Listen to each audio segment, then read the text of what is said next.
Assalamualaikum warahmatullahi wabarakatuh.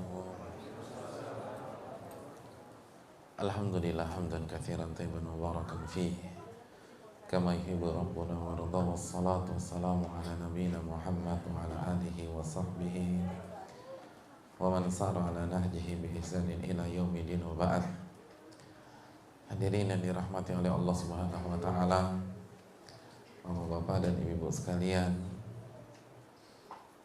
marilah kita membuka majelis yang mulia ini dengan merangkai kata-kata syukur kita kepada Allah Subhanahu wa taala atas segala nikmat dan karunia yang Allah berikan dan Allah limpahkan kepada kita. Khususnya ketika kita mampu melangkahkan kaki kita ke masjid yang mulia ini dalam rangka beribadah, dalam rangka bertaqarrub, mendekatkan diri kepada Allah Subhanahu wa taala dengan menuntut ilmu agama, mempelajari firman-firman Allah dan hadis-hadis Nabi sallallahu alaihi wasallam. Ini adalah karunia, ini adalah anugerah yang harus kita sambut dengan rasa syukur, rasa gembira, sebagaimana firman Allah Subhanahu wa taala dalam surat Yunus ayat 58, "Qul bi fadlillah wa bi rahmatihi fabidzalika falyafrahu huwa khairun mimma yajma'un." Katakanlah kepada mereka, wahai Muhammad, hendaklah qul bi fadlillah wa bi rahmati fabidzalika falyafrahu, hendaklah mereka bergembira ketika mendapatkan iman dan Al-Qur'an, karena iman dan Al-Qur'an, anugerah Allah Subhanahu wa taala ini, itu lebih baik daripada dunia yang dikumpulkan oleh manusia. Oleh karena itu, marilah kita bersyukur dan bergembira ketika kita diberikan kesempatan oleh Allah Subhanahu wa taala untuk memperkaya khasanah ilmu agama kita. Hadirin yang dirahmati oleh Allah Subhanahu wa taala, selanjutnya salawat dan salam semoga senantiasa tercurahkan kepada qudwah kita, uswah hasanah kita, Nabi besar Nabi Muhammad sallallahu alaihi wasallam beserta para keluarga beliau, para sahabat-sahabat beliau, dan orang-orang yang istiqamah berjalan di bawah naungan sunnah beliau sampai hari kiamat kelak. Hadirin yang dirahmati oleh Allah Subhanahu wa taala, sebagaimana yang dijelaskan oleh para ulama kita dan kita telah tekankan juga dalam majelis ini di pertemuan-pertemuan yang lalu, bahwa keikhlasan adalah hal yang sangat susah. Keikhlasan adalah hal yang sangat berat. Bahkan sebagian ulama mengatakan bahwa inilah amalan terberat di dalam Islam. Jadi amalan terberat itu bukan jihad, bukan berinfak dengan 9 digit, bukan. Tapi amalan yang terberat adalah ikhlas. Makanya ulama salaf terdahulu mengatakan, takhlisun niyyah min fasadiha asyaddu 'alal 'amilina min tulil ibadah. Mengikhlaskan niat bagi para ahli ibadah itu lebih berat daripada ibadah itu sendiri. Jadi mengikhlaskan niat ketika kita ngaji, sholat isya berjamaah, itu lebih berat daripada sholat itu sendiri, lebih berat daripada pengajian itu sendiri. Mengikhlaskan niat ketika haji itu lebih berat daripada haji itu sendiri, lebih berat daripada usaha kita untuk menabung belasan tahun agar bisa mencapai ONH. Lalu kita berangkat ke Mekah, melewati ribuan kilo sehingga sampai di Jeddah ke Mekah. Lalu kita mulai mencurahkan tenaga kita dari tanggal 8 sampai tanggal 13. Hadirin, capek memang, lelah, letih. Tapi menjaga keikhlasan itu lebih lelah dari itu. Hadirin yang dirahmati oleh Allah, misalnya kita mau pulang lalu pas tawaf wada, lalu kita berjanji dengan Allah di hadapan Ka'bah, ya Allah, saya tidak akan menceritakan bagaimana kehebatan saya ketika tawaf dan sa'i pada saat haji. Saya akan rahasiakan semuanya. Begitu pulang ke tanah air, tetangga minta cerita, dia nggak mau cerita. Dipancing-pancing tetap membisu nih orang. Misalnya dia haji pada tahun 90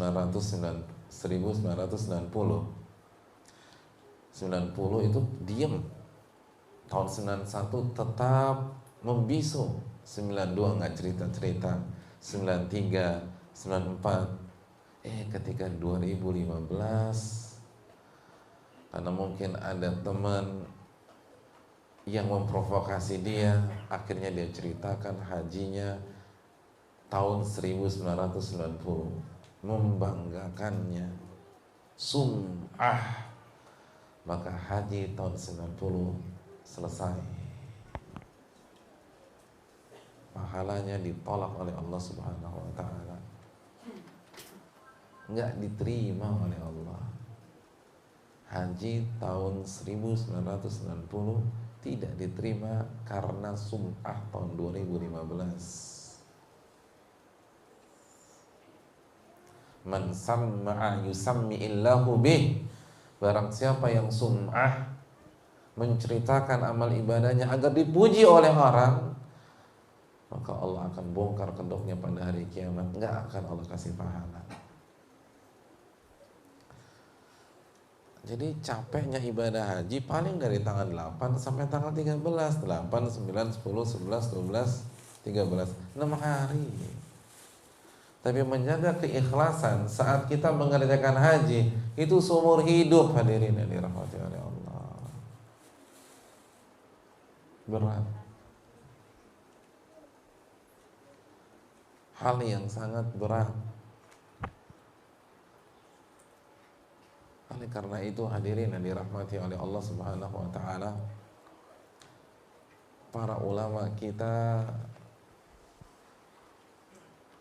itu tidak berani mengklaim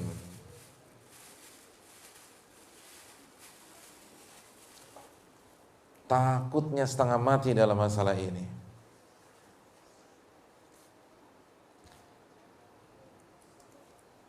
Imam Ahmad bin Hanbal, pemilik kitab Musnad, di dalam kepalanya ada 1 juta hadis. Antum hafalannya berapa ratus ribu hadis? 900 ribu. Jadi beda 100 ribu dengan Imam Ahmad. Beliau pernah ditanya, Imam Ahmad, selama ini yang engkau kerjakan itu ikhlas gak sih? Dari mulai belajar, hafalan hadisnya, dakwah beliau. Dan ingat, beliau sudah pernah dipenjara, dicambuk, disiksa karena mempertahankan ideologi tentang Al-Quranul Karim. Nah, terus ada orang nanya, engkau melakukan ini semua ikhlas apa enggak? Antum pulang dari kajian ditanya tetangga, Mas rajin amat, ikhlas enggak sih? Kira-kira antum jawab apa? Ya ikhlas, masa jenggotan begini enggak ikhlas kan gitu. Apa hubungannya jenggot sama ikhlas? Ya pokoknya dikait-kaitan aja lah.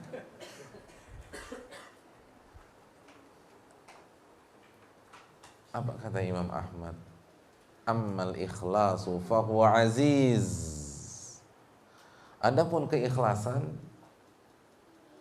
adalah perkara yang sangat berat. Adapun saya hanya berusaha sekuat tenaga saya. Allah. Imam Ahmad, Al-Imam, murid Al-Imam Syafi'i rahimahullah, sosok yang kata Imam Syafi'i, engkau lebih tahu hadis daripadaku. Ditanya tentang keikhlasan, nggak berani mengklaim dirinya ikhlas, karena beliau tahu susah banget untuk ikhlas. Kita dikit-dikit ikhlas, dikit-dikit ikhlas, dikit-dikit ikhlas. Al-Imam Yusuf bin Asbat, beliau adalah murid dari Sufyan Ats-Tsauri, sosok yang dithiqahkan oleh Ibnu Ma'in, Yahya bin Ma'in. Itu beliau pernah mengatakan, "Ma hasabtu nafsi illa dhahara li annahu mura'in khalis." Tidaklah aku mengevaluasi diriku kecuali aku dapatkan diriku kayaknya benar-benar riya di dalam beribadah. Ya Allah, itu Yusuf bin Asbat. Maksudnya beliau nggak berani mengklaim dirinya ikhlas. Kayaknya saya riya deh. Evaluasi lagi, aduh kayaknya saya riya deh. Evaluasi lagi, kayaknya saya riya deh. Lalu kita tenang-tenang aja tuh. Subhanallah. Itu salah satu gurunya Sufyan Ats-Tsauri.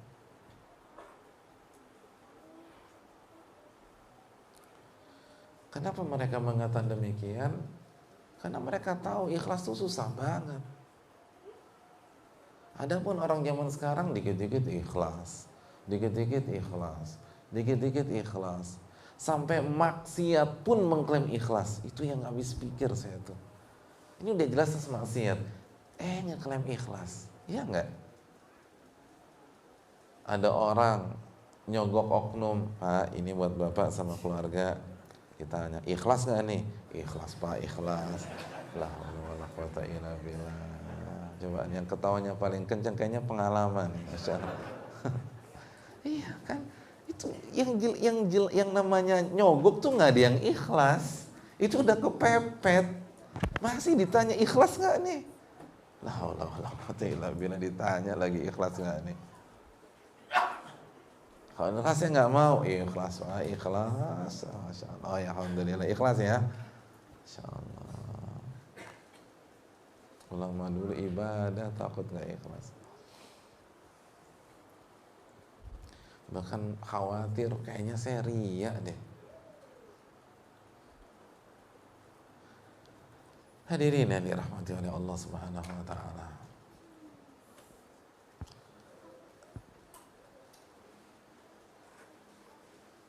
Dari maklumat di atas, dan setelah kita mengetahui bahwa ikhlas adalah perkara yang amat susah, perkara yang amat pelik, perkara yang amat sukar,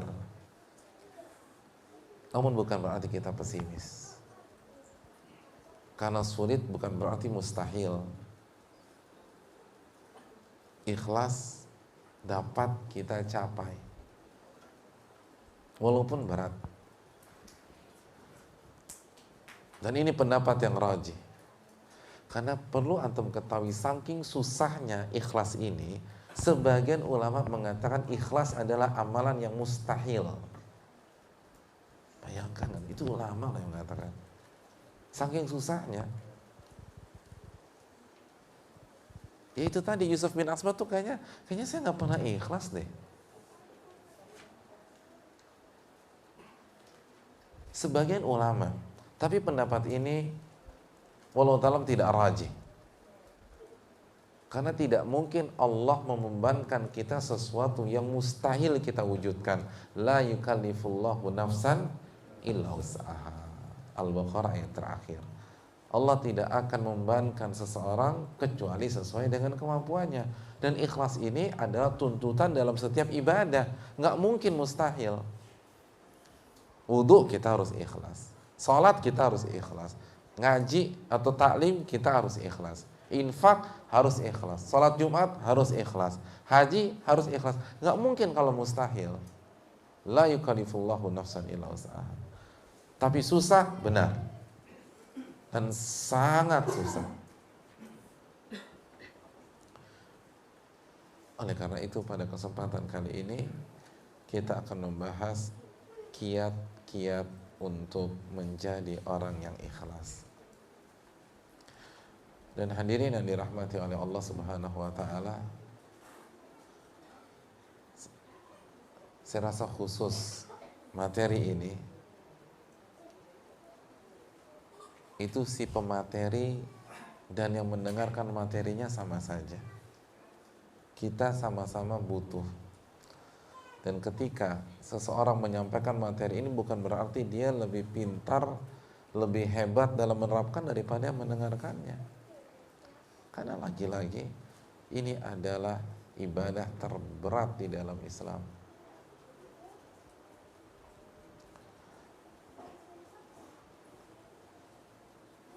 Namun kenapa kami sampaikan? Walaupun dipastikan kami tidak sebaik yang mendengarkan, karena Allah perintahkan kita untuk tawasi bil haq wa tawasi bis sabar. Wal asri innal insana lafi khusrin illa alladhina amanu wa amilu salihat wa tawasaw bil haqqi wa tawasaw bis sabar. Saling memberikan nasihat di atas kebenaran dan kesabaran.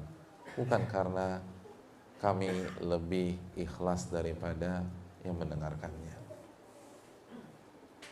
Kiat yang pertama. Kiat yang pertama, hadirin yang dirahmati oleh Allah,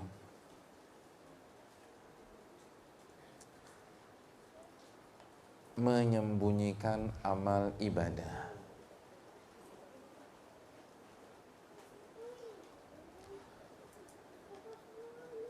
Kecuali jika amal ibadah itu syiar atau ada maslahat yang lebih besar untuk disampaikan, seperti untuk klarifikasi. Orang mungkin salah paham sama kita, akhirnya kita ceritakan bahwa kita tadi itu sedang beribadah, nggak ngapa-ngapain misalnya.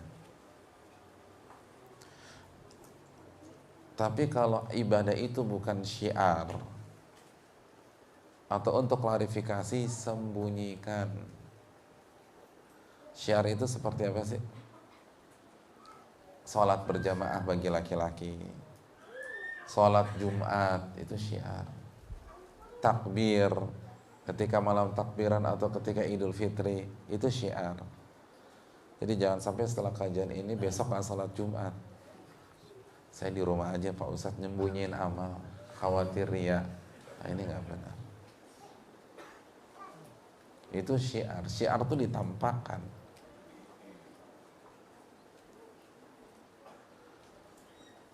Namun kalau bukan syiar, itu disembunyikanlah. Pak Taufik bisa agak kerasin nggak volumenya? Ya. Memang suara saya ini pelan ya, hadirin sekalian. Hadirin yang dirahmati oleh Allah Subhanahu wa taala. Dalam hadis yang dikeluarkan oleh Al-Imam Ibnu Mubarak, Nabi kita sallallahu alaihi wasallam bersabda, "Man istata'a an yakuna lahu khib'un minal amali shalih falyaf'al." Barang siapa yang mampu merahasiakan dan menyembunyikan amal ibadahnya, lakukanlah hal tersebut. Sembunyikan, kata Nabi sallallahu alaihi wasallam. Jadi barang siapa yang bisa menyembunyikan infaknya, menyembunyikan sedekahnya, barang siapa yang bisa merahasiakan salat sunnahnya. Artinya kalau kita bisa salat sunnah di rumah, di rumah. Kecuali kalau misalnya setelah maghrib ada kajian, atau ada isya ada kajian, atau kita nggak ada rencana pulang lagi, oke, kita salat di masjid. Tapi kalau rencana pulang, udah salat di rumah. Makanya kan salat terbaik seseorang itu di rumah, kecuali 5 waktu bagi laki-laki, atau wajib bagi laki-laki, salat wajib. Jadi kata Nabi, lakukan, sembunyikan. Barang siapa yang umrah bisa diam deh. Subhanallah. Gitu. Ustadz ketahuan karena pas pulang kan pelontos Pak Ustadz. Ya udah dari 3 bulan sebelum umrah gaya botak aja biar orang nggak duga kan gitu. Oh itu luar biasa. Jadi memang udah diatur skenario kan.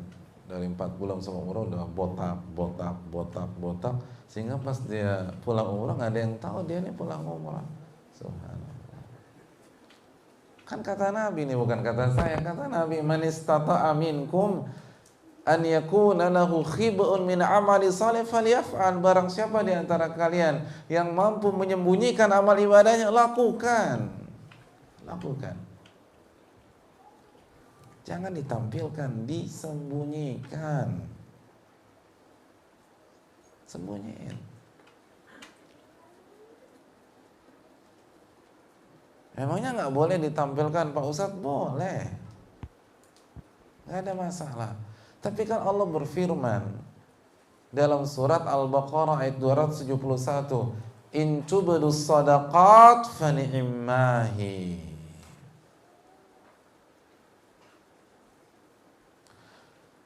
Kalau kalian tampilkan sedekah kalian selama ikhlas itu baik, baik, nggak masalah. Namun wa in tukhfuha wa tu'tuha al-fuqara fa huwa khairul lakum. Namun kalau kalian sembunyikan dan kalian tetap memberikan kepada fakir miskin tersebut, itu lebih baik untuk kalian. Pahalanya lebih besar. Antum dikasih opsi mau gaji 10 juta atau gaji 50 juta, antum pilih yang mana? 10 juta. Wah, hebat, zuhud-zuhud semua di sini. Ya jelas 50 juta lah Ustaz. Nah kalau gaji nyari yang lebih besar, masa pahala nyari yang lebih kecil? Allah yang mengatakan amalan ikhlas yang dirahasiakan itu pahalanya lebih besar daripada yang ikhlas ditampilkan. Jadi udah deh, kita nyari yang paling besar aja deh. Kita nyari yang paling besar. Hadirin yang dirahmati oleh Allah Subhanahu wa taala.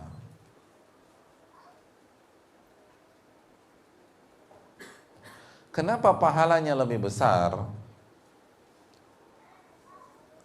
Dijelaskan diantaranya karena amalan yang disembunyikan itu lebih kuat secara keikhlasan dan lebih jauh dari segala bentuk potensi riya dan sum'ah.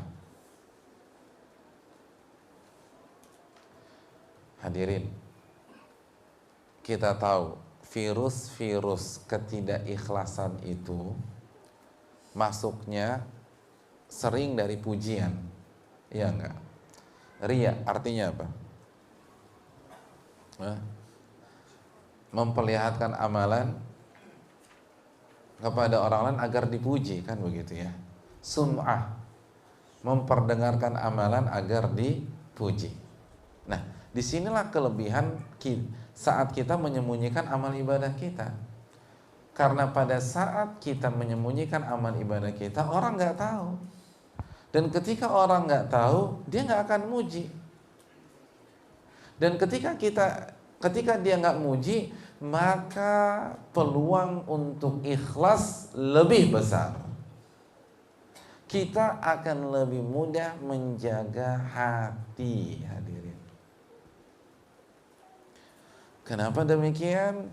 Karena sebagaimana yang dijelaskan Al-Imam Ibnu Qudamah, kita adalah makhluk yang gila pujian. Kita adalah sosok yang senang banget dengan pujian. Saya ingin tanya bapak-bapak, ibu-ibu, yang tidak suka dipuji siapa? Angkat tangan. Yang gak suka dipuji. Ibu-ibu yang gak suka dipuji siapa? Hah? Yang kalau dipuji sama suaminya ngambek siapa coba? Hah? Ibu-ibu, bapak-bapak yang gak suka dipuji. Pak, bapak kok ganteng banget, jaga omongan ya, saya nggak suka, marah dia, gitu. Contohnya marah dia kalau dipuji. Siapa ada nggak? Nggak ada kan? Kita nih senang dipuji deh, itu udah fitrah udah. Bahkan kata sebagian para ulama, kita terkadang lebih suka dipuji daripada suka duit, hadirin. Ibu lebih suka dipuji atau duit?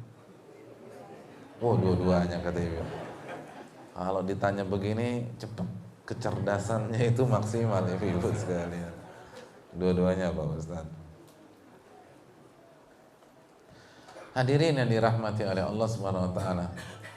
Kalau saya berikan hadirin sekalian setiap orang $100, $100, $100, $100, $100. Lalu ketika ditukar di money changer, kata petugasnya, mohon maaf Pak, ini palsu. Kira-kira kesal nggak? Oh kesal, kata ibu. Ini udah jadi ustadz masa jadi nipu saya, kan gitu ya. Ini uang palsu. Jadi kita suka duit, tapi ketika dikasih duit palsu marah gitu loh. Tapi ketika kita dikasih pujian palsu, seneng, Masya Allah. Kan gitu. Pak, Bapak ganteng banget. Padahal kita tahu nggak pernah dalam sejarahnya kita ganteng, tapi tetap aja senyum.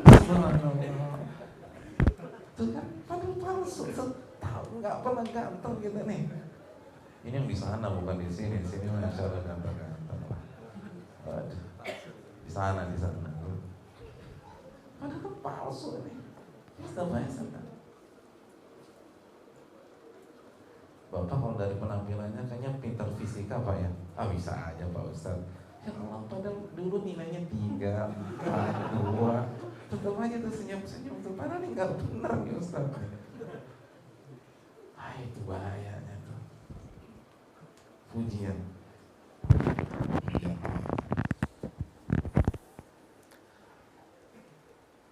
Bahaya kan? Bahaya banget. Oleh karena itu kita harus jauhkan. Kita harus jauhkan segala potensi dipuji orang. Karena ini fatal. Yang awalnya ikhlas tuh bisa berubah loh. Karena pujian-pujian manusia. Nah, disinilah maksud dan tujuan Nabi SAW bersabda, "Man istata'a minkum an yakuna lahu khib'un minal amali salih falyaf'al." Barang siapa yang mampu menyembunyikan amal ibadahnya, lakukan. Jangan diperlihatkan. Karena saat kita sembunyikan, orang gak akan tahu. Ketika orang gak tahu, dia gak akan muji. Ketika dia gak muji, kita akan lebih mudah menjaga keikhlasan. Makanya kan tips Nabi kita SAW, sampai orang terdekat dengan kita itu gak tahu kita beribadah. Kalau kita bisa lakukan itu, lakukan. Masih ingat hadis Bukhari? Apa coba? Yang ngangguk udah 5 orang tadi saya lihat. Apa hadis Bukhari-nya? Yang ngangguknya gimana maksudnya? Hadis tentang apa? 7 golongan yang mendapatkan naungan dari Allah Subhanahu wa ta'ala. Sab'atun yudhillukumullahu fi dhillih yauma la dhilla illa dhilluh. Ada 7 golongan kata baginda Rasul yang akan mendapatkan naungan dari Allah di hari tidak ada naungan kecuali naungan dari Allah Subhanahu wa ta'ala. Di antaranya apa? Warajulun tasaddaqa biyamini fa akhfaha hatta la ta'lama shimaluhu ma tunfiqu yaminuh. Seseorang yang berinfak dan bersedekah, lalu ia menyembunyikannya sampai tangan kirinya tidak tahu apa yang diinfakkan oleh tangan kanannya. Oh itu. Apa maknanya? Maknanya sembunyikan dan rahasiakan dari orang-orang yang paling dekat dengan kita, yang senantiasa bersama kita. Saya ingin tanya sama bapak-bapak, ibu-ibu sekalian, kalau kita ikut pengajian yang kita bawa tangan kanan atau tangan kiri? Kok lama banget mikirnya? Lagi ada banyak masalah ya? Dua-duanya kan. Kalau kita kerja, yang kita bawa mana? Dua-duanya juga. Kalau kita pulang ke rumah, tangan kiri kita tinggal di kantor, nggak mungkin. Kita bawa dua-duanya. Artinya apa? Sembunyikanlah dari semua orang, termasuk orang-orang yang senantiasa bersama kita. Kebersamaan tangan kiri dengan tangan kanan 7 kali 24 jam.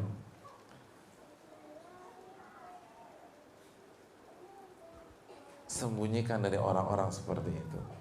Kalau kita bisa sembunyikan bacaan Quran kita dari istri kita, lakukan. Seorang istri yang bisa menyembunyikan sholat duhanya dari suami, lakukan. Jadi setelah suaminya pergi ke kantor, anak-anak ke sekolah, baru dia sholat duha. Nggak ada yang tahu kecuali Allah Subhanahu Wa Taala. Lakukan. Itu bagus. Ini tangan kiri 7 kali 24 jam loh. Bisa nggak tahu itu loh. Istri antum bersama antum 7 kali 24 jam nggak? Hah? Antum udah punya istri belum? Belum. Enggak kan?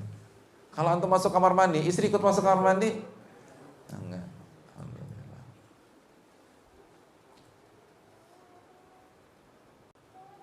Sembunyikan dari orang-orang terdekat kita, biar hanya nggak ada yang tahu. Itu baru. Walaupun dipancing, jangan dibuka, jangan dibuka.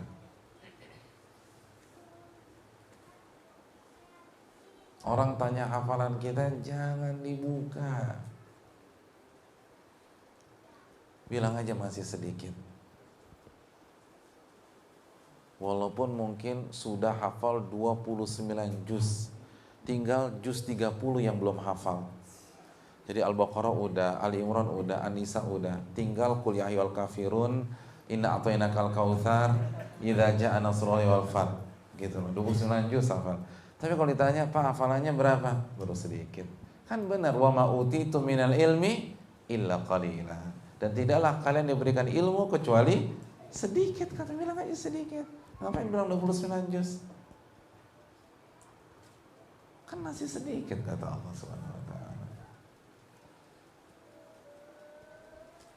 Nggak usah dibuka nih, nggak usah. Nggak perlu ada orang yang tahu kita beribadah. Tutup. Lakukan kata Nabi SAW. Ini yang perlu kita camkan bersama-sama. Nah, hadirin yang dirahmati oleh Allah Subhanahu wa taala. Makanya yang kita khawatirkan ini fenomena yang merebak di masyarakat kita. Di mana orang memposting kegiatannya kepada khalayak umum. Budaya selfie. Nah, itu hati-hati loh. Ustaz, emang nggak boleh selfie? Hukum asalnya sih kembali kepada hukum foto ya. Memang sebagian ulama membolehkan. Tapi ini bahaya loh. Kalau kita terbiasa selfie terus posting dalam kegiatan kita sehari-hari, maka ini bisa menyeret kita untuk selfie ketika kita beribadah kepada Allah. Dan itu terbukti.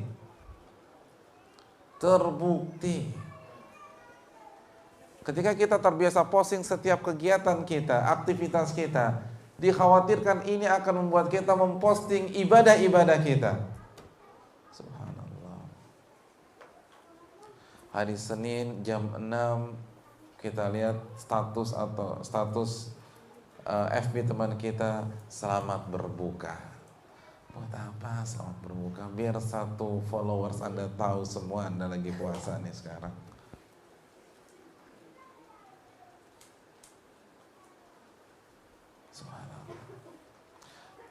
Alhamdulillah baru mendarat di Bandara Jeddah. Ngapain nih posting mendarat di Bandara Jeddah? Aduh, aneh-aneh aja. Biar Anda semua tahu Anda lagi umroh sekarang.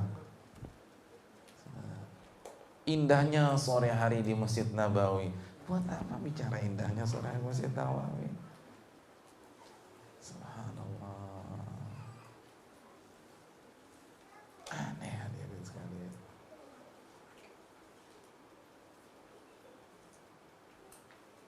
Ini yang perlu kita camkan. Arafah 2 PM. Buat apa? Biar Anda tak semua orang tahu Anda sedang wukuf di Arafah. Ini yang perlu kita camkan. Banyak jamaah umroh sekarang lebih senang bawa gadget ke Masjidil Haram daripada bawa mushaf. Tuh selfie gitu lah di Masjidil Haram. lagi sa'i selfie coba di sofa Marwah. Saya nggak habis pikir tuh. Bukannya dia doa, dia selfie ya. Alhamdulillah. Luar biasa. Selfie di samping, di belakang backgroundnya Ka'bah. Itu aja udah nggak benar tuh. Ka'bah minta tolong orang fotokan, lalu dia pura-pura angkat tangan begini. Hadirin sekalian, kan kebalik, harusnya doa menghadap Ka'bah. Kan begitu, ini kenapa ke membelakangi Ka'bah? Kan karena kalau menghadap Ka'bah backgroundnya jelek, kan begitu. Kan dia butuh backgroundnya nih Ka'bah. Makanya, aduh subhanallah. Mas kebalik mas, harusnya doa itu menghadap Ka'bah. Cuman basa-basi semua, ini bahaya. Ini fenomena deh. Antum kalau umur akan lihat setiap hari banyak orang begitu. Na'udzubillah.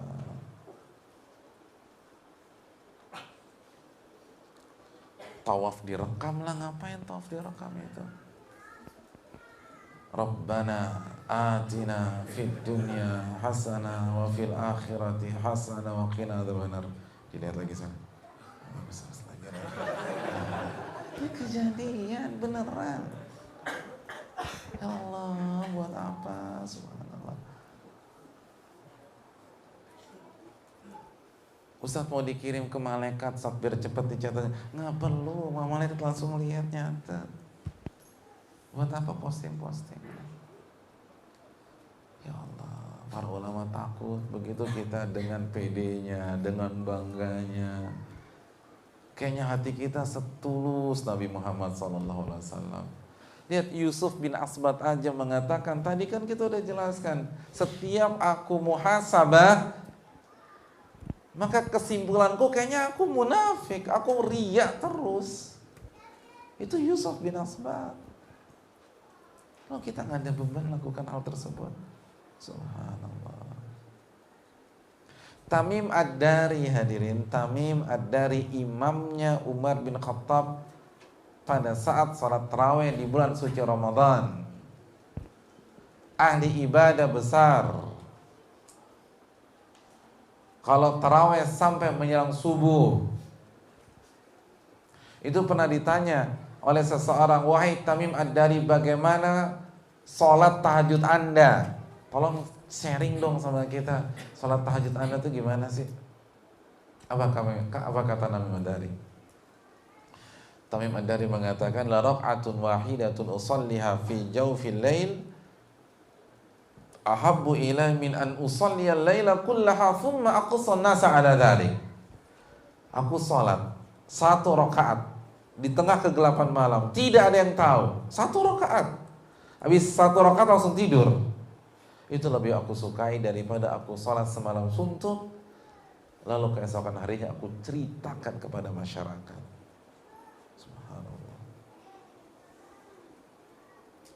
Saya ingin nanya, pertanyaannya dijawab apa tidak oleh beliau? Enggak. Pertanyaannya bukan itu. Pertanyaannya bukan perbandingan. Pertanyaannya to the point. Kalau engkau salat tahajud itu baca apa? Sujudnya berapa menit? Rukuknya lama enggak? Baca surat apa? Itu pertanyaannya. Tapi dialihkan oleh Tamim Ad-Dari, satu rakaat yang aku kerjakan tidak ada yang tahu, lebih aku sukai daripada sholat semalam suntuk lalu aku ceritakan kepada manusia. Dialihkan, nggak mau dijawab, nggak mau dia. Padahal kalau beliau jawab aman, karena beliau menceritakan amal ibadahnya dalam kondisi ditanya, aman, nggak ada yang suudzon sama beliau. Kalau ada yang suudzon, beliau tinggal jawab, saya kan ditanya, bukan pamer. Tapi kesempatan itu pun tidak diambil oleh Tamim Ad-Dari. Bagaimana dengan kita? Bagaimana dengan orang zaman sekarang? Nggak ditanya, cerita. Subhanallah. Bahkan mancing biar orang nanya. Gue nggak ditanya-tanya, gue pancing ah. Karena kalau langsung cerita terlalu vulgar. Jadi dipancing dulu.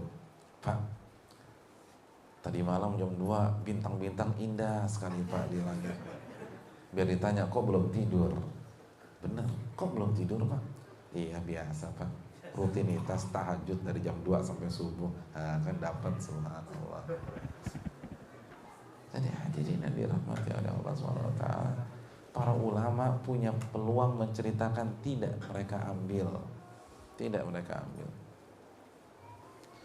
Dan hadirin, kalau kita lihat penjelasan mereka itu nggak masuk akal, nggak masuk akal.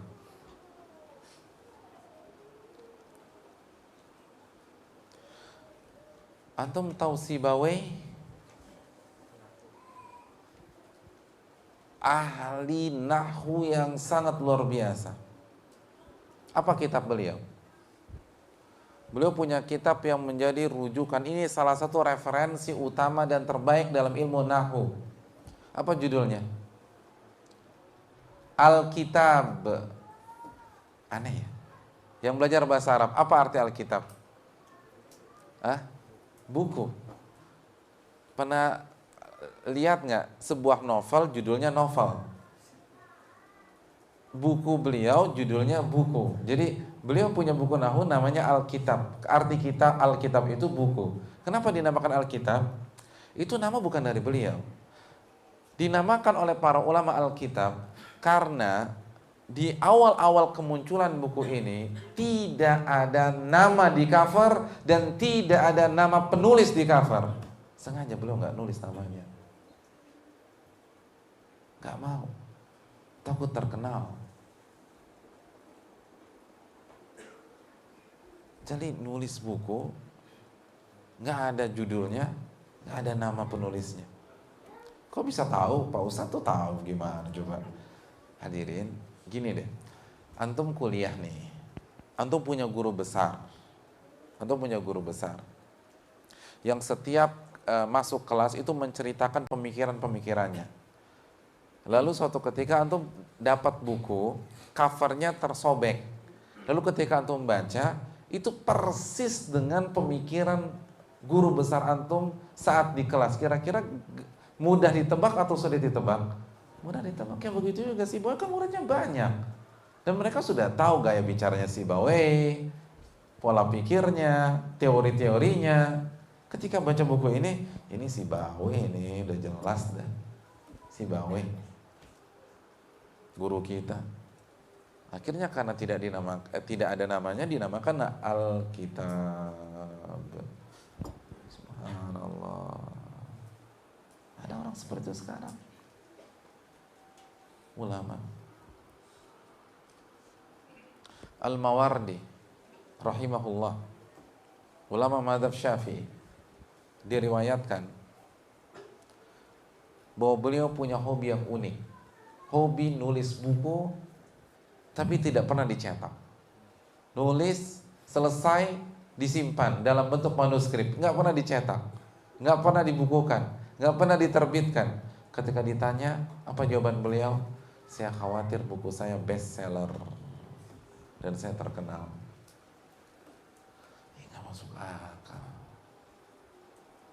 Nggak mau. Akhirnya beliau meninggal, manuskrip itu diwariskan. Oleh ahli warisnya diperlihatkan kepada para ulama. Ulama baca, kata ulama, ini harus dicetak. Harus dicetak. Akhirnya dicetak dan terbukti bestseller. Jadi bukan basa-basi, itu kegeeran beliau aja kali Pak Ustadz. Enggak, beneran. Bukunya bagus-bagus semua. Jangan ngaku pakar fikih, pakar politik Islam kalau belum membaca Al-Ahkamus Sultaniyah karya Imam Al-Mawardi. Ini ulama besar. Bukan kegeeran, bukan. Bukan pura-pura tawadhu padahal nggak laku-laku, bukan. Kalau tawadhu, emang nggak ada yang mau beli buku Anda, nih jangan sok tawadhu. Ini buku bestseller, buku besar.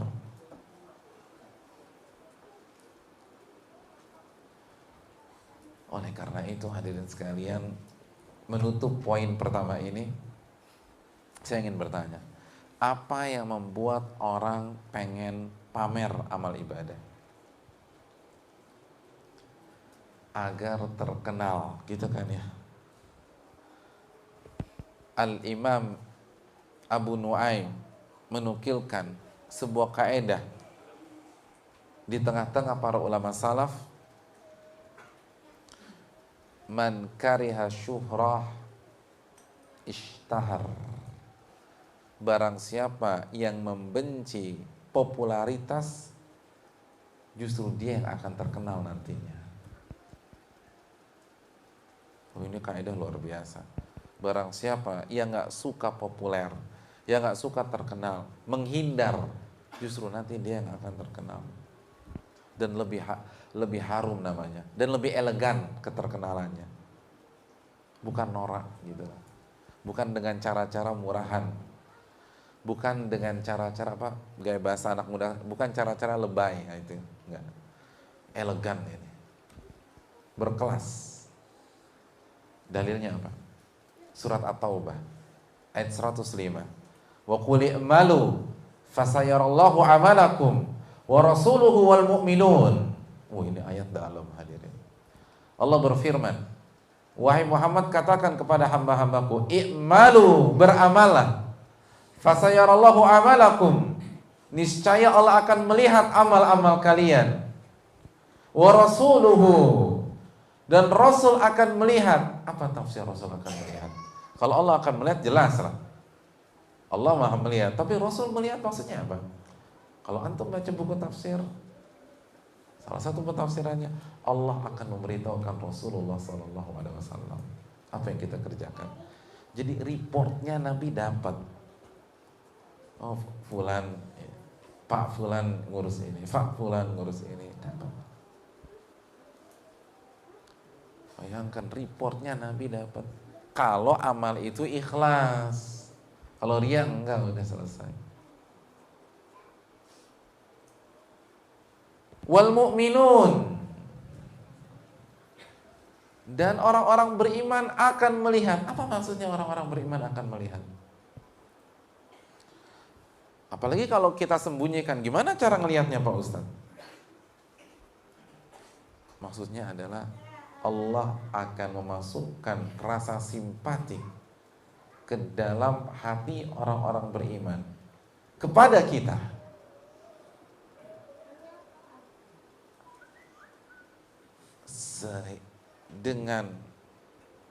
Jadi Allah akan memasukkan rasa simpatik ke dalam hati orang-orang beriman kepada kita, seakan-akan mereka melihat langsung apa yang kita kerjakan.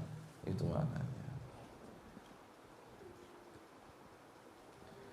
Jadi saat kita sembunyikan sholat malam kita, ini tetangga kita nggak tahu. Tapi kan Allah bisa memasukkan rasa simpati ke dalam hati tetangga kita, sehingga dia senang aja sama kita.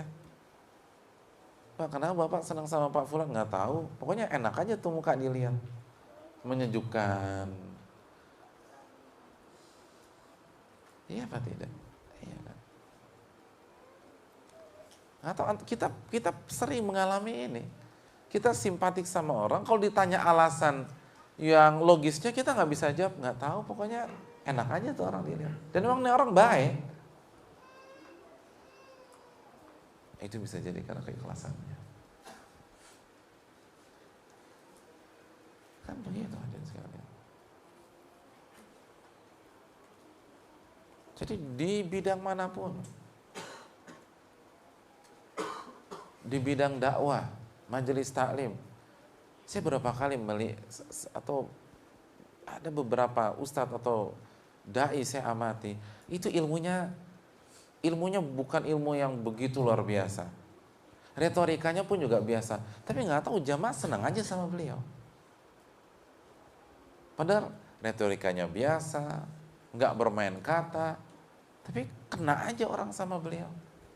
Terus saya nanya, kenapa sih Bapak semangat banget datang kajian Ustadz Fulan? Nggak tahu Pak Ustadz, pokoknya kalau beliau nyampaikan tuh kayaknya dalam aja.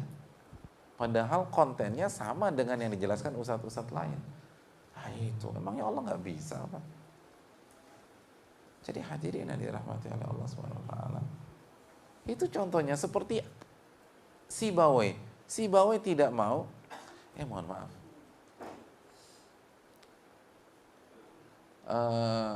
bukan Sibawai, Khalil bin Ahmad. Jadi contoh tadi itu Khalil bin Ahmad. Khalil bin Ahmad bukan Sibawai. Jadi Khalil bin Ahmad atau Al-Imam Al-Mawardi, kan mereka nggak mau terkenal, tapi endingnya apa? Terkenal. Jadi udah deh, sembunyikan.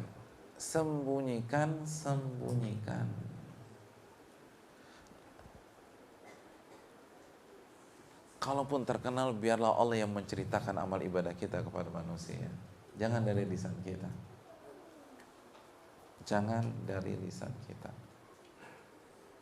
Allah Ta'ala bisa.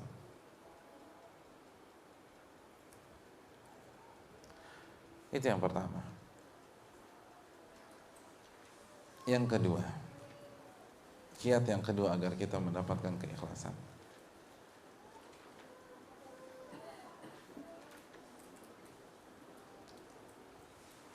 Hadirin yang dirahmati oleh Allah Subhanahu wa taala, yang kedua tentu saja doa.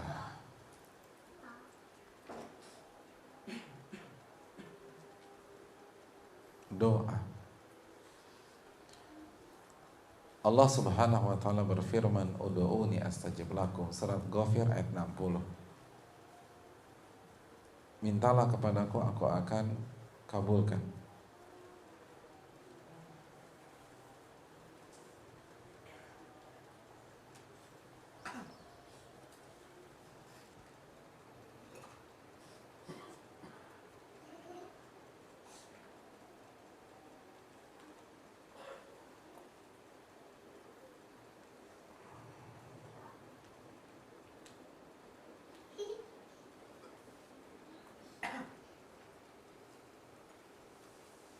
Salah satu doa yang harus sering kita baca adalah doa meminta keikhlasan. Siapa yang tahu doa meminta keikhlasan?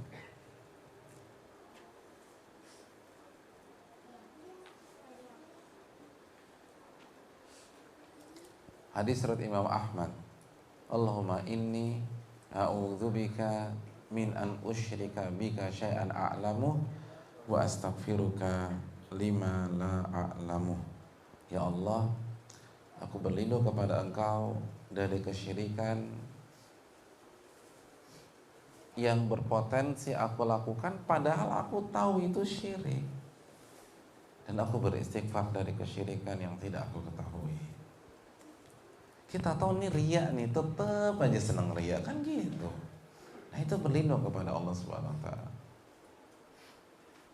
Baca terus, baca. Ini lebih penting daripada minta harta. Ini lebih penting daripada minta jodoh. Ini lebih penting daripada minta karir dan jabatan. Minta keikhlasan. Allahumma inni a'udzubika min an usyrika bika syai'an a'lamu wa astaghfiruka lima la a'lamu.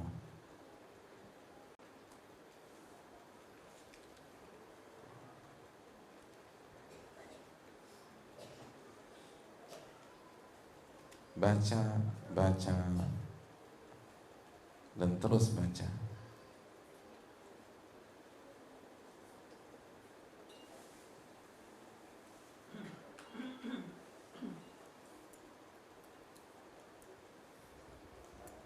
Terkadang ini yang kita lupakan.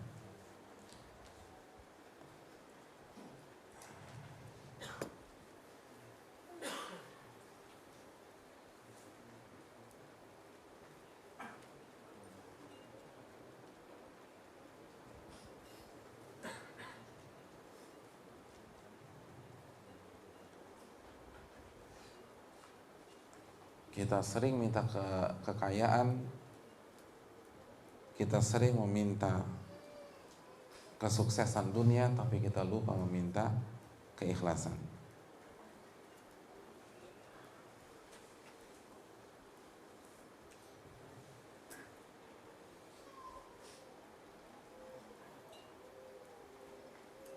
Oleh karena itu hadirin yang dirahmati oleh Allah Subhanahu wa taala,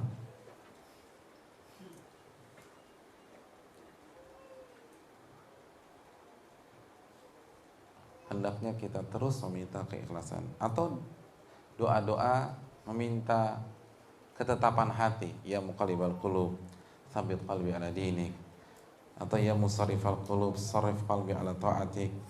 dan seterusnya.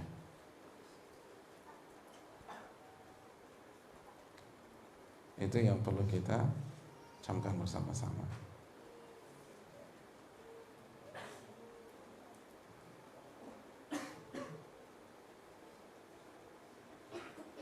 Ya. Itu yang kedua. Yang ketiga, kiat yang ketiga adalah dengan meresapi bahwa dunia tidak akan mempengaruhi takdir kita, atau mohon maaf, pujian manusia dan ambisi dunia kita itu tidak akan merubah takdir kita.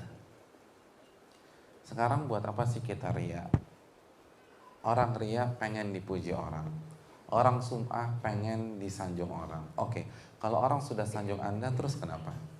Emang takdir Anda berubah jadi lebih baik? Kan enggak.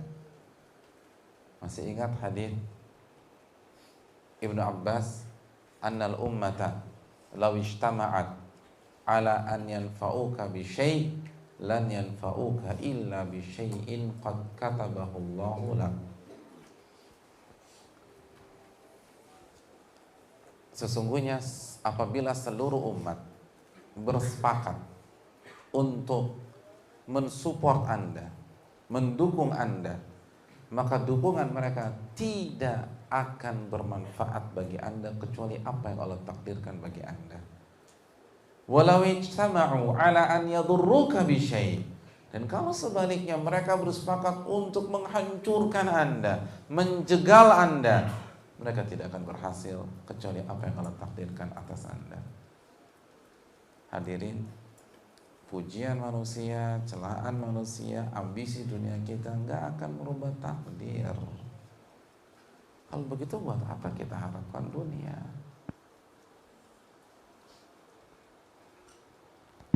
Buat apa kita harapkan pujian manusia? Wong takdir kita nggak berubah kok.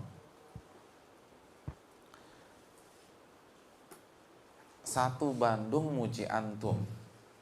Coba deh antum ambil buku rekening antum, lihat kira-kira saldonya nambah nggak? Enggak, kan mau dipuji satu Bandung juga nggak nambah-nambah tuh. Kan yang berubah, takdir nggak berubah. Kenapa senang banget sih dipuji manusia? Yang berubah itu kalau dipuji Allah, bukan manusia. Jadi nggak usah mikirin manusia deh. Jangan mikirin manusia. Ini yang perlu kita camkan. Dan hadirin, ambisi kita terhadap dunia itu bisa membuat kita sengsara. Masih ingat hadis Bukhari? Hadis riwayat Imam Tabrani, ta'isa abdu dinar wa abdu dinar. Celaka, sengsara hamba dinar, hamba dirham, hamba dunia. Celaka kata Nabi. Ta'isa wantakas,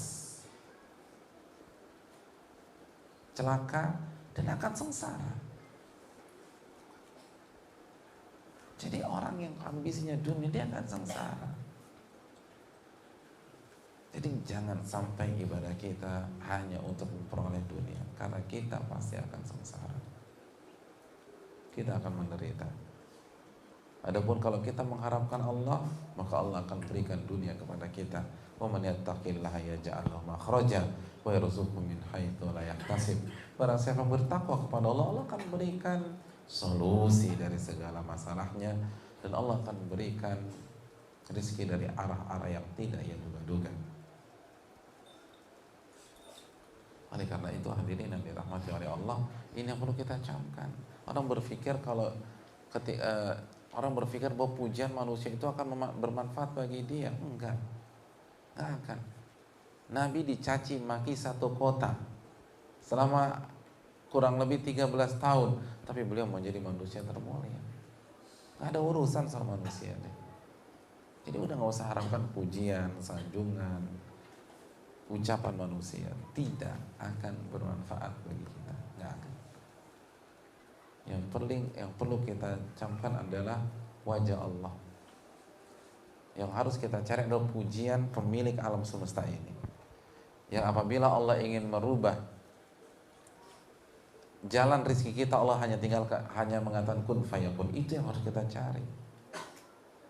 Kan kalau di perusahaan, kalau kita mau cari muka sama komisarisnya, sama CEO-nya, jangan sama pegawai biasa, dia nggak punya kebijakan. Nah begitu juga kalau dalam hidup, kalau mau cari muka sama yang punya alam semesta, jangan sama sesama manusia. Dia nggak bisa buat kebijakan. Oleh karena itu ikhlaskan niat kita kepada Allah Subhanahu wa taala. Ini yang perlu kita camkan. Ini yang perlu kita resapi dan renungkan. Dunia tidak bisa merubah apa-apa. Itu yang ketiga. Yang keempat,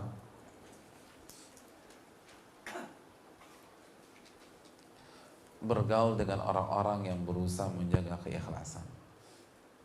Pergaulan ini penting. Kalau kita bergaul dengan orang-orang yang hobinya pamer, ria, sum'ah, maka tren ria itu akan kebawa ke dalam diri kita. Dan sebaliknya, kalau kita bergaul dengan orang-orang yang menyembunyikan amal ibadah, yang nggak suka tampil, yang menjaga keikhlasan, maka kita akan terwarnai dengan warna keikhlasan mereka. Maka hati-hati, selektiflah dalam beribadah. Al-mar'u ala dini khalili falyanzur ahadukum man yukhalil. Seseorang itu di atas agama sahabatnya. Maka selektiflah dengan siapa kita mencari sahabat, dengan siapa kita bersahabat. Bersahabatlah dengan orang-orang yang menjaga keikhlasan, menjaga hati, menjaga ketulusan kepada Allah Subhanahu wa taala. Pasti akan terpengaruh. Pasti itu. Karena kita lemah, kita akan mudah terpengaruh. Kalau kita bergaul dengan lingkungan yang ria, maka ria akan menjadi hal yang biasa bagi kita. Ini yang perlu kita camkan. Ini yang perlu kita renungkan. Jadi pergaulan dijaga. Cari orang-orang ikhlas. Kalau kita lihat nih orang suka pamer, suka nonjolin amal ibadahnya, pengen dipuji, pengen tampil, punya ambisi dunia, tinggalkan orang seperti itu. Jaga jarak. Kalau bisa nasihati, dinasihati. Kalau enggak, oke. Kita cari sahabat yang lain. Karena itu akan menghancurkan agama kita. Allah Ta'ala a'lam bishawab. Yang terakhir, hadirin yang dirahmati oleh Allah Subhanahu wa taala,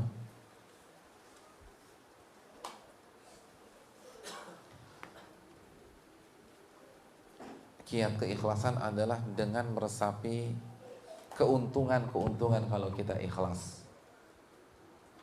Apa sih yang kita dapatkan kalau kita ikhlas? Itu pelajari. Dan singkat saja, yang pertama tentu saja amal ibadah sunnah kita akan diterima oleh Allah.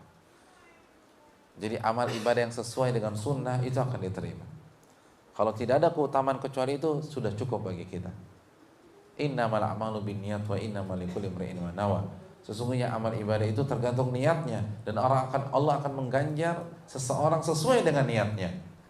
Jadi dengan kita mengikhlaskan niat saat amal ibadah kita sesuai dengan sunnah, maka amalan yang sesuai dengan sunnah itu akan diterima oleh Allah Subhanahu wa taala. Oleh karena itu camkan baik-baik. Apalagi antum berhadapan dengan musuh yang sangat mengerikan, iblis dan bala tentaranya, syaitan.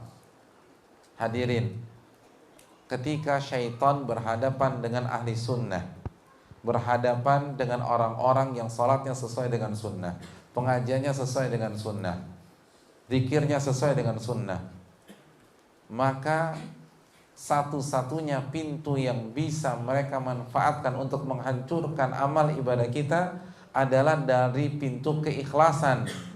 Makanya sebagian ulama mengatakan ahli sunnah itu lebih berat godaannya dalam bab ikhlas. Kenapa? Karena syaitan tahu Pak Fulan ini nggak mungkin diajak mengerjakan ibadah yang tidak ada tuntunannya, nggak mungkin, udah nggak akan mau, udah diajak merayakan perayaan yang tidak ada tuntunannya, nggak akan mau, karena mereka tahu nggak ada tuntunannya. diajak mengerjakan sholat dengan versi macam-macam yang nggak sesuai dengan sunnah Nabi, nggak akan mau nih orang. Terus gimana biar amal ibadah dia hancur? Ya satu-satunya dari pintu ikhlas, itu peluang terakhir. Itu peluang terakhir syaitan. Itu pintu terakhir syaitan. Kira-kira kalau orang menyadari bahwa ini kesempatan terakhirnya dalam misi tersebut, kira-kira habis-habisan nggak? Habis-habisan. Dan syaitan tahu ini terakhir.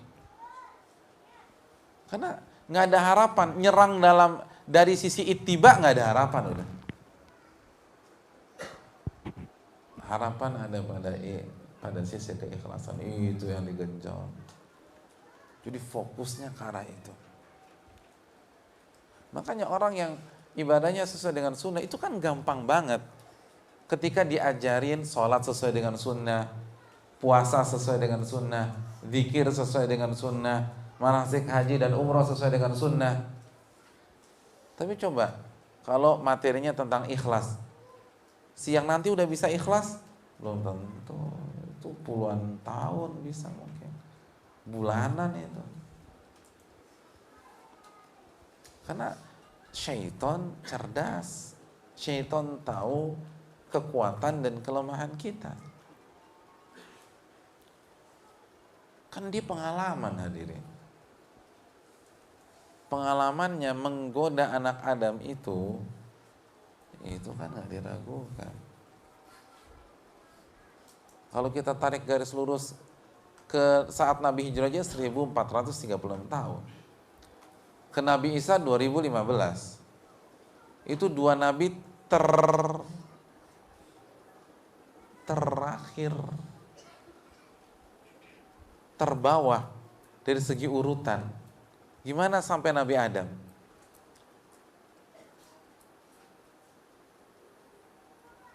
Antum aja kalau ditangani dokter yang pengalamannya 30 tahun aja beda.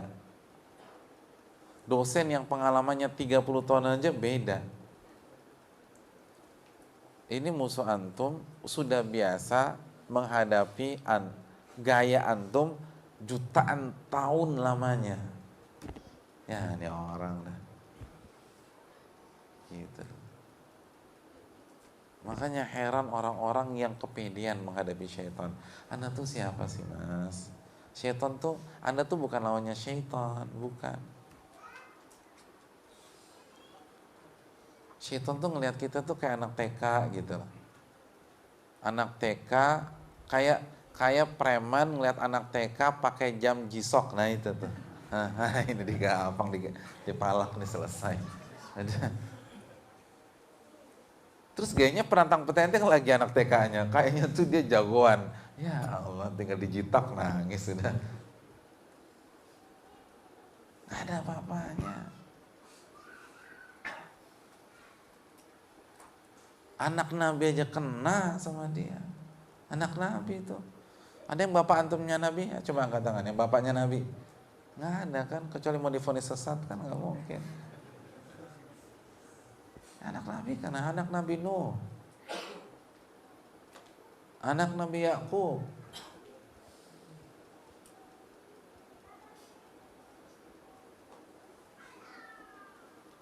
Jadi ini yang perlu kita dudukkan. Tapi kalau kita bisa, amal ibadah kita diterima oleh Allah. Itu keuntungan yang pertama. Keuntungan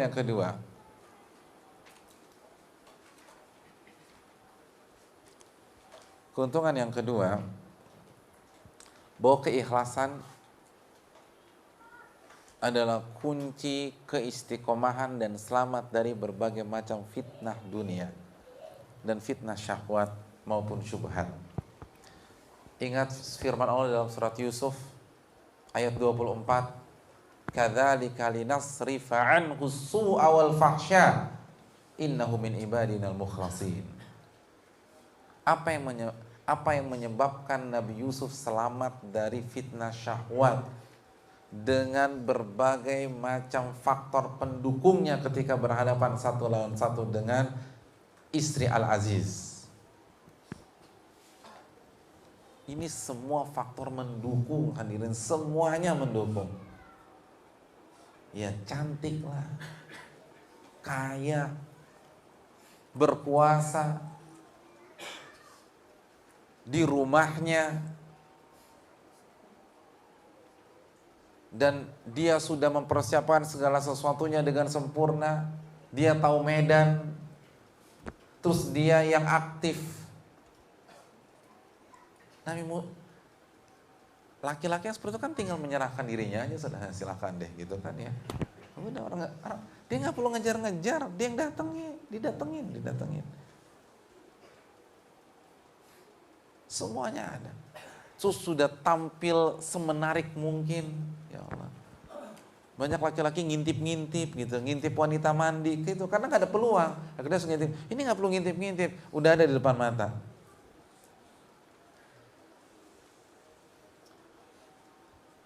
Dan Nabi Yusuf ada ketertarikan, hamma biha, kata Allah Subhanahu wa taala. Tapi apa yang menyebabkan Allah menjaga beliau? Mari kita baca. Kadzalika linasrifa anhu su'a wal fahsya. Dan begitulah kami memalingkan Yusuf dari perbuatan buruk dan keji. Apa penyebabnya? Innahu min ibadina mukhlasin. Karena ia adalah salah satu hamba-hamba kami yang ikhlas. Ikhlas yang menyelamatkan seseorang dari berbagai macam fitnah. Dan kita hidup di zaman fitnah. Oleh karena itu kalau kita ingin istiqamah, kita ingin terjaga, maka jagalah keikhlasan kita kepada Allah Subhanahu wa taala. Semuanya. Kalau kita ingin selamat dari fitnah dakwah, kalau kita ingin selamat dari fitnah pekerjaan, kita ingin selamat dari fitnah yang ada dalam dunia pertemanan, dunia persahabatan, fitnah dalam bidang karir, dalam proyek, fitnah dalam rumah tangga, jaga keikhlasan kepada Allah Subhanahu wa taala. Itu penting. Kiat yang berikutnya, kedua dari terakhir, ikhlas akan membuat cita-cita kita terwujud di dunia dan di akhirat. Nabi SAW bersabda, intas dukillaha yasdukka. Jika kita jujur dengan Allah, Allah akan wujudkan cita-cita kita. Masih ingat apa kronologi hadis ini? Seorang badui yang datang kepada Nabi SAW dan mengumumkan keislamannya, lalu berperang dengan Nabi. Lalu setelah perang selesai, Nabi membagikan ghanimah dan dia tidak mau terima. Padahal ghanimah itu halal, nggak ada masalah. Dan sahabat-sahabat yang lebih baik imannya daripada dia nerima semua. Dia nggak mau. Bukan untuk ini aku berjihad bersamamu ya Rasul. Aku berjihad agar anak panah musuh atau tombak musuh itu menusuk leherku dan tembus ke belakang. Maksudnya apa? Mati syahid. Apa kata Nabi? Intasdukillaha yasdukka. Jika engkau jujur sama Allah, Allah akan wujudkan cita-citamu. Jadi kalau engkau ngomong ini bukan basa-basi, bukan cari muka karena berhadapan dengan Nabi, tapi karena Allah, Allah akan wujudkan. Anda akan mati dengan cara seperti ini yang engkau harapkan. Dan di peperangan berikutnya, setelah selesai, beberapa sahabat membopong sebuah tubuh yang terbujur kaku dengan kondisi leher tertusuk senjata musuh dan tembus ke belakang. Lalu ketika Nabi melihat jenazah tersebut, Nabi mengatakan, ahu, apakah orang ini yang dulu bicara dengan saya? Kata para sahabatnya, iya ya Rasulullah. Lalu apa kata Nabi? Sadaqah fasadaqah. Sadaqallah fasadaqah. Orang ini telah jujur kepada Allah dan Allah wujudkan cita-cita dia. Jangan-jangan cita-cita kita selama ini gagal terus karena kita nggak jujur sama Allah. Kita kurang ikhlas kepada Allah Subhanahu wa taala. Oleh karena itu ikhlaskan niat kita kepada Allah Jalla wa ala. Dan yang terakhir hadirin yang dirahmati oleh Allah Subhanahu wa taala, keikhlasan akan membuat dosa-dosa kita, termasuk dosa besar, diampuni oleh Allah Subhanahu wa taala. Masih ingat hadis Bukhari?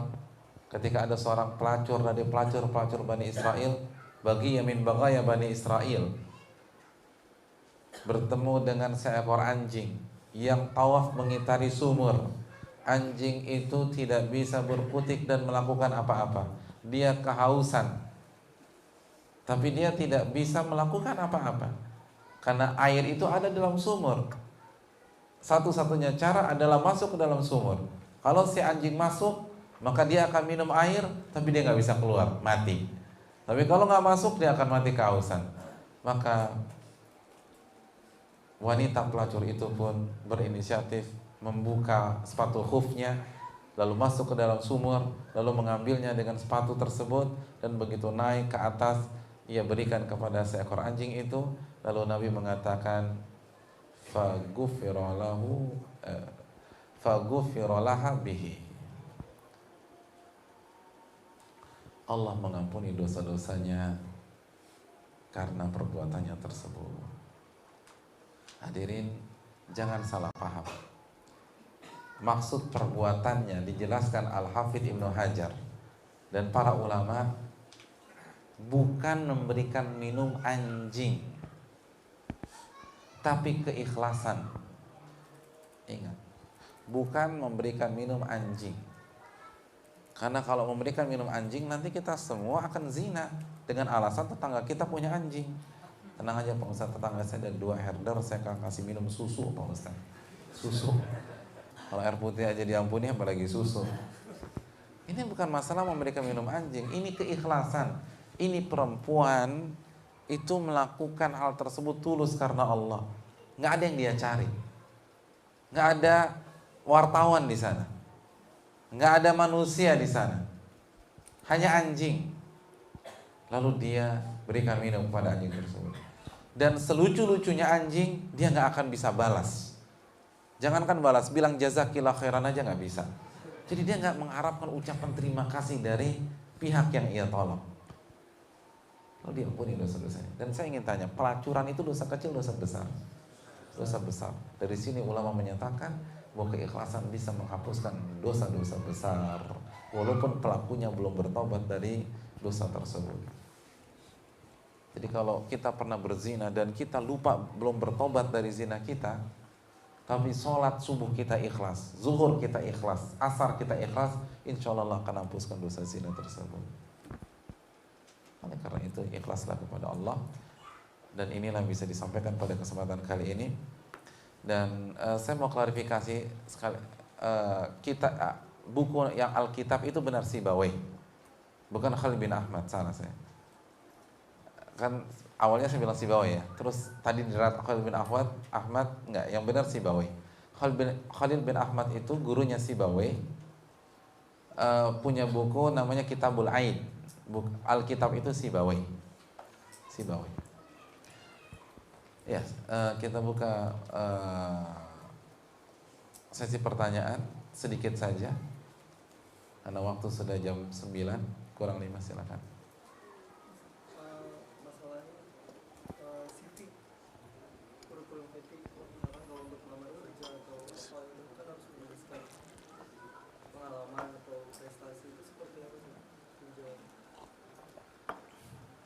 Iya, terima kasih, jazakallahu khair. Iya, bagaimana dengan CV? Kita sebutkan nggak? Oh, kalau saya setelah mendengar kajian Ustaz, saya nggak akan sebutkan Pak Ustaz. Tapi memang iya sih, udah 3 tahun saya nggak diterima-terima. Hadirin sekalian, yang pertama kan yang kita sebutkan di CV kita ibadah atau bukan? Bukan kan? Itu kan prestasi kita dalam masalah dunia. Berarti ini kan nggak masuk ke bab ibadah, ya nggak ada masalah. Yang kedua, ini dibutuhkan. Tadi ibadah saja, kalau ikhlas disebutkan boleh apa nggak tadi? Boleh. Al-Baqarah 271. Apalagi yang non ibadah, nggak ada masalah sama sekali. Walaupun tadi kita sempat katakan bahwa kebiasaan kita menyebutkan apa yang telah kita lakukan atau prestasi kita di non ibadah itu bisa menyeret menjadi habits atau gaya hidup di dalam ibadah.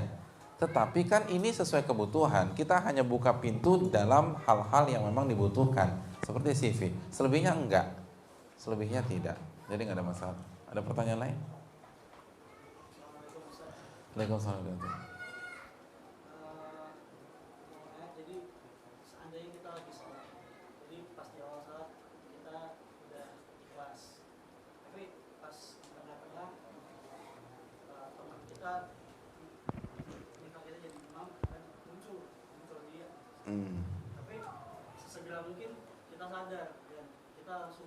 juga mungkin menghilangkan riya gitu.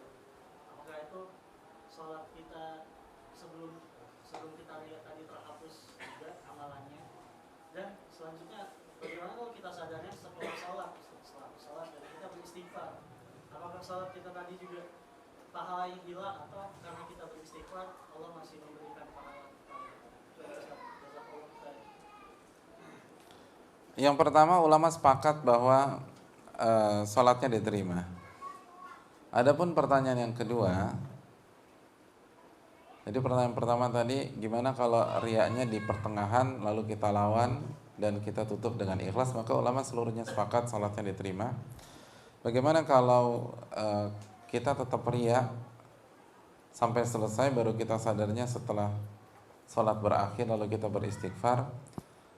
Terjadi khilaf para ulama apakah pahala sholatnya habis sehabis-habisnya atau Allah kasih pahala sesuai dengan kualitas atau persentase ikhlasnya. Walau ta'ala misal, saya lebih cenderung kepada pendapat adanya riya setetes saja dalam salat itu menghancurkan seluruhnya, sebagaimana firman Allah dalam surat Az-Zumar, ala lillahi dinul khalis, hanya milik Allah agama yang ikhlas. Ibnu Katsir menjelaskan Allah hanya menerima amalan yang ikhlas 100%. Setitik riya saja itu menghancurkan seluruh amal.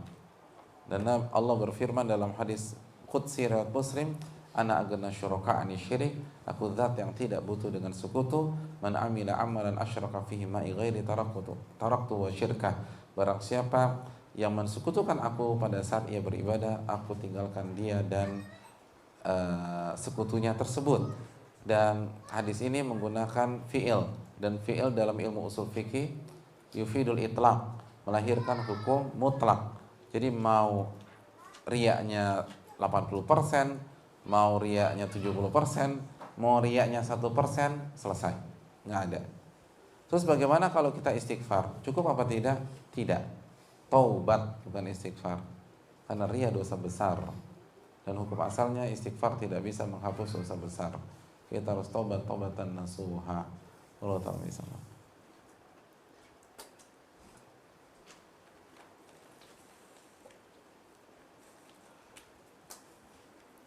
Saya pernah mendengar pernyataan bila kita melakukan sesuatu bukan karena Allah berarti kita syirik, dan bila kita meninggalkan sesuatu juga bukan karena Allah berarti kita riya. Pertanyaan saya, benarkah ungkapan tersebut? Kurang tepat. Yang tepat adalah apabila kita tidak jadi beramal karena takut riya, maka itu riya juga. Itu ucapan Fudail bin Iyad. Kenapa? Karena parameternya tetap manusia. Anda tidak beramal karena manusia, bukan karena Allah, ya riya juga. Dan itu talbis iblis agar kita tidak jadi beramal. Allah ta'ala misal. Adapun meninggalkan sesuatu bukan karena riya, sesuatu itu kan banyak. Sesuatu bukan karena Allah. Antum meninggalkan makan kepala ikan kakap. Kepala ikan kakap sesuatu bukan? Ya udah, apakah riya? Ya enggak kan. Sesuatu itu banyak sesuatu. Sesuatu itu bisa ibadah, bisa muamalat, bisa maksiat, bisa macam-macam. Ya nggak bisa lah. Ini kalimat kurang tepat.